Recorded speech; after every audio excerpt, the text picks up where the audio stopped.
And welcome back to the channel. Today I have another investing video for you all. Today we're checking out my prediction for the top 10 cards for Stellar Crown. Stellar Crown is set to release on September 13, 2024. However, we have seen the majority of the cards in Stellar Miracle, the Japanese counterpart. We do know of two more cards that have been confirmed for the set as well. They were released ages ago in Japanese. We've been holding our breath over these cards in English for the longest time. In fact, both of these cards are in my list. So without further ado, let's check out my top 10 cards for Stellar Crown. Number 10, we have ourselves Lapras EX. This is a Pokemon that I've been dying to see come up in Scarlet and Violet. I was so disappointed when it didn't show up in Pokemon 151. I thought there would be an illustration rare or a special illustration rare for sure for this Pokemon, but it did not receive one. And finally, we have ourselves a Lapras almost a year later coming in Stellar Miracle. But as you'll notice, this is not a regular Full Art Terra. We actually have the new Stellar type coming out, debuting in Stellar Crown. It has a rainbow border, and we see the little specks of color, different colors all over the card, especially the crown. We can see the different color happening over here. Very, very cool artwork. I love how Lapras's body shimmers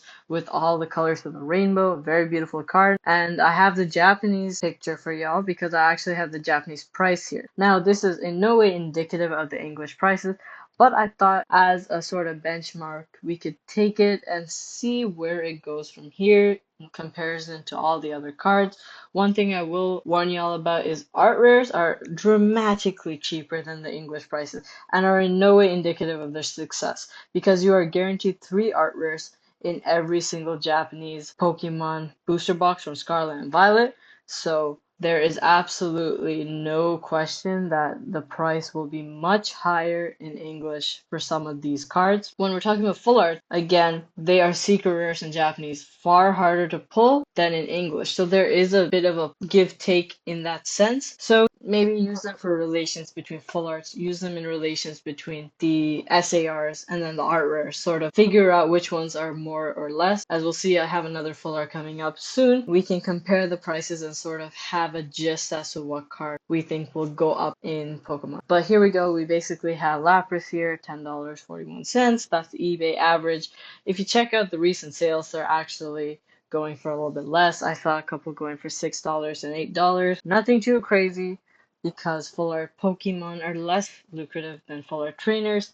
But I personally love this card, and I think this is one to keep an eye out for when the next set releases. Next up, we have ourselves Briere for card number 9. This is a really, really cool full art. A little bit of backstory to the character. When we take a look at the Blue Academy in the extension for Pokemon Scarlet and Pokemon Violet, the Nintendo Switch games, we come across this character as a professor in the actual academy. She is obsessed with Area Zero, wants to find out more about Terra Ghost. She loves reading about the Scarlet Book and has the missing pages from it. And she really, really wants to find out more about terrestrialization. And she is super, super curious about the stellar type once we enter the Area Zero location.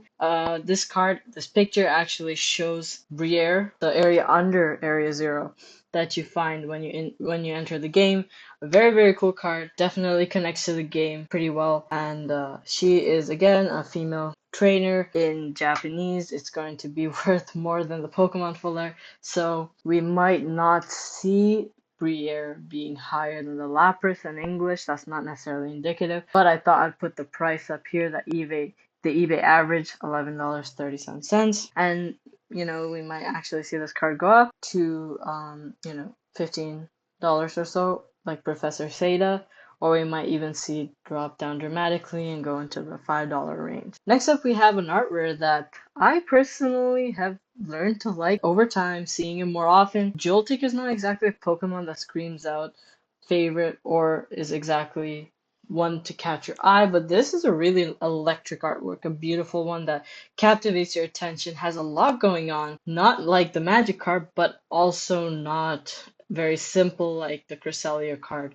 for instance, from the last set. Has a little bit of spunk, a little bit of pop, vibrance. Again, the price is going to be really low because it's Japanese. You're going to see this card in high quantities. The supply is so much higher than the demand because even if the demand is the exact same in Japanese and in English, because there's so much supply of the card actually physically held, not in products, and people are ripping them crazy. They pull tons of these art rares, and so even if the demand is the same, it's just going to have a lower price. So I would not dismiss this card just because of the Japanese price. So keep an eye on it. A really cool card. Let's move on to the next one. For number 7, we have ourselves Hydrapple Special Art Rare. In English, it will be a special illustration rare, but a new evolution that was introduced in Gen 9 to this Apple Dragon Pokemon that was released during the last generation in Galar. I definitely thought that Pokemon was lacking with this new evolution. I think it presents a little bit more of the characteristic of a dragon Pokemon.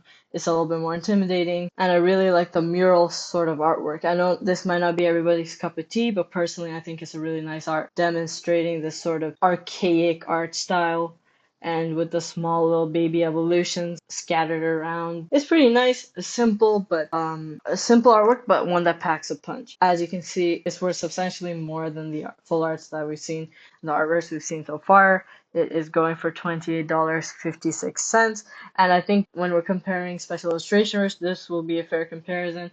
If we start looking at the other special illustrations coming later in the video, I think we'll be able to see some sort of semblance as to what the ordering might be in English, because I think that is generally reflective. Of course, female trainers might be a little bit lower than the Pokemon, but that's to be expected. But generally, I think Hydrapple will remain in the rank that we will see it to be placed in here. Number 6, we have ourselves Briere SIR. I love this card, a gorgeous one. Again, we're seeing Briere, her research. We see her in her element using terrestrial crystals, studying them, and we see a whole range of crystals actually in the background. A really, really cool touch, showing that she is so dedicated to her research that she has been examining and studying all sorts of crystals to find the power of terrestrial, just like she does in the game. This card, $31.78. I think it will definitely be worth more than the Hydrapple in English, unless Hydrapple shows some unusually brilliant reaction in English. I genuinely don't think it will surpass the Briere, but that will remain to be seen. But I think this is definitely a number 6 card and could be listed higher in English, but for now I'll keep it at number 6. I think that's where it belongs. Number 5 is an illustration rare. We're back on the illustration rares again.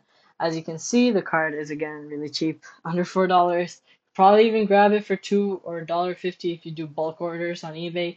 That's the beauty of Japanese art rares. I mean, if you go back to the Tyranitar from Paldea Evolved, instead of getting for something like $40 in English, you can grab for $5 in Japanese, which is wild. But again, something that you can consider. You know, if this set comes out and you love this card, but it's going for like $30 or $20, maybe just consider getting in Japanese. I'm sure it's not going to spike. It'll stay under $5 for sure, even if the English counterpart is, racing to the moon.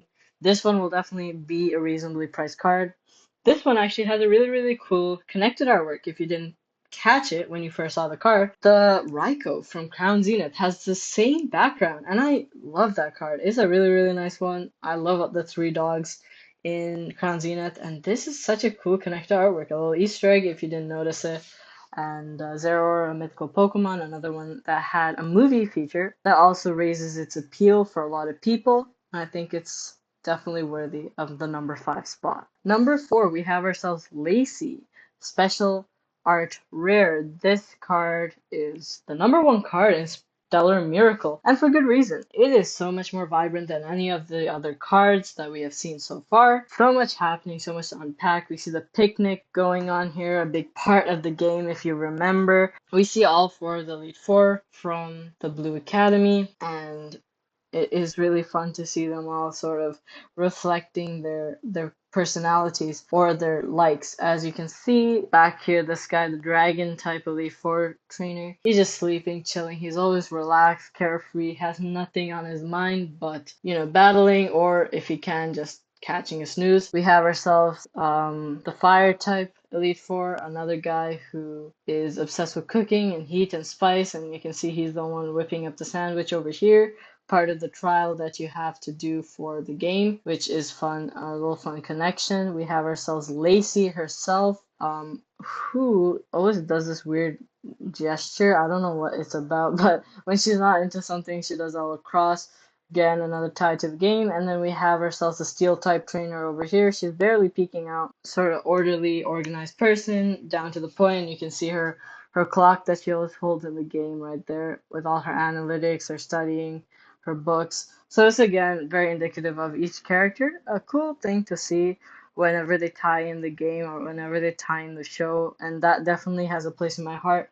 I love this card. I think it's a great option for people when they're purchasing cards in Stellar Crown. It's a card to look out for. I believe it will remain in the top three for sure. I put it in fourth place for now because the artwork wise, I think there's some even cooler ones coming up, but it could end up in the top three for sure in English. For number three, now we're finally at the two exclusive cards that were not in Stellar Miracle, but they were released earlier as part of this Japanese collection box about a year ago, even a little bit over a year ago. During the release of Obsidian Flames, this card will be number three, and looking at number two, we have ourselves this gorgeous, gorgeous Bulbasaur. So again, this card came in this product as well, alongside this Charmander. Now we saw this Charmander show up in the Obsidian Flames ETB, but we hadn't seen the Squirtle or the Bulbasaur.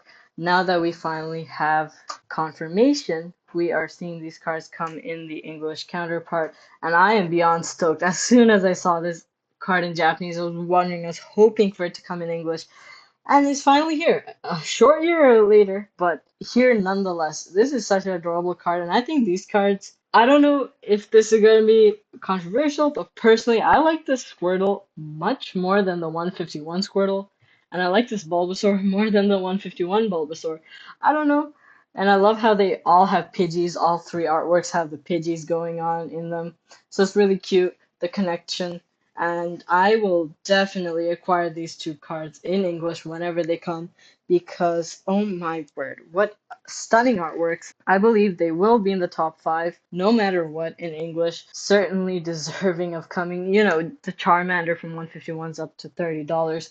The other two, Squirtle and Bulbasaur, are always above $20 no matter what. And in English, you know, they will be, I'm sure, above $20, no doubt about it, those two cards. That is going to be the lower end. We might see it skyrocket going up to $30, $40 even. We'll have to see. But the other two cards to keep an eye out for, my two favorite cards from the set. But without further ado, let's finally take a look at the number one card, the one I've been waiting to share, and the one that personally I love. Now, I was talking to a couple people, and they were sort of conflicted. Some people love this card, some people are just not about it. Kind of like the Magic card, it's got a lot going on. But as I'll show in a sec, it is definitely one that it deserves to be in the number one spot. It's going to be the Terrapagos Special Art Rare Stellar Terra. What a gorgeous card. We have ourselves a rainbow border, which only acts to accentuate the color and the abstract artwork and the crystals and everything going on in this. We have the Terrapagos chilling over here with the crown on top. We have this huge belt of crystals with every single type. If you'll notice, we have ourselves a water type, fire type, grass type, and every single type is reflected because in the game you're basically able to use the Terra type of the move you're using in the video game. Usually if you Terra, for instance, and your Terra type of, say, Luxray is electric, you're going to have your electric type moves boosted. But with the Terra type, each different move has a boost. So say, you know, you have a Luxray, has Thunder Fang, and it also has Iron Tail. You can use Thunder Fang once with the boost, you can use Iron Tail once with the boost. It's not going to stick to a single type, which is really, really cool. And that's why I think this is also a really, really nice artwork. This is a particular form that we see of Terrapagos in the game. Won't spoil too much about the story or anything like that. I'm just going to say, and notice there's a little turtle on top of the crown. It's really cute. But yeah, so that is my lineup for the top 10 cards. This is the second most expensive card in Stellar Miracle. I think it will be first in English by a substantial amount. Definitely going to be over 100 in my personal opinion. Seeing the trajectory of the past two sets, they are going higher than the previous set. So this is one to keep an eye out for, and I think will prove to be the number one card in English. One thing I want to mention is there is still time to purchase the Stellar Crown Pokemon Center ETB on the website. It's still in stock. There's a limit of four per customer. And this is a card, this is a product I wouldn't say anyone should sleep on because you get yourselves everything that's in a regular ETB plus two packs, but the star of the show is always that promo stamped card, which always reflects at least an extra $10 in value, an extra $20 in value over time. And so the extra little amount that you're paying for this ETB, I would say consider those two packs free because that extra promo card is going to reflect that margin in price. And sometimes like the Charmander, they'll go higher and higher and higher and go to like $30, $40, which is what we're seeing with that Charmander from Obsidian Flames. And Noctowl is definitely an OG Pokemon from Johto, and you have a lot of fun little knickknacks that you remember from the game or the show. And yeah, it's a really, really cool product. Don't miss out on this. If you guys enjoyed the video, smash that thumbs up button and subscribe to the channel. I really had fun making this video today, talking about the top 10 cards for Stellar Crown. We'll see which ones of these end up in the actual top 10 list after pre-release, and we'll see what the order is. I feel like these 10 cards will definitely be there. They might be shuffled around, but I have a strong feeling. But let me know in the comments down below if you all believe there's another card I missed or some other order that you believe will actually reflect the top 10 for Stellar Crown. And I'll catch y'all in the next one.